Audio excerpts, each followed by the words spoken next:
$1 ga Dubayda nima qilsa bo'ladi? Bitta karak choy olib ichishingiz yoki hindlar pishiradigan pirojkadan bitta olib yeyishingiz mumkin. $10 ga Bu pulga siz Dubay metrosiga jeton olib shahar bo'ylab sayohat qilishingiz yoki eski shaharda kanal bo'ylab qayiqda suzishingiz mumkin. $100 ga Parashyutda uchishingiz, bundan tashqari kelajak muzeyiga tashrif buyurishingiz mumkin. $1000 ga Ayolingizga o'rtacha brenddan sifatli sumka olib berishingiz yoki iPhone 17 sotib olishingiz mumkin. $10,000 ga $10,000 ga Dubay markazi downtownda yaxshi kvartirani bir oyga ijaraga olishingiz yoki siz bu pulga o'rtacha brenddan yaxshi soat sotib olishingiz mumkin. $100,000 ga $100,000 ga siz dunyodagi eng qimmat mehmonxona Royal Atlantisda bir kecha dam olishingiz mumkin.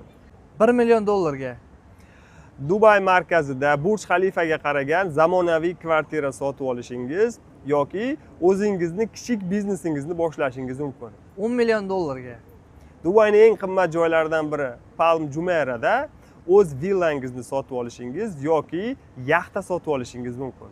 $100 million ga Dubaydan yer sotib olib, o'zingiz qurilish kompaniyasining faoliyatini boshlashingiz mumkin.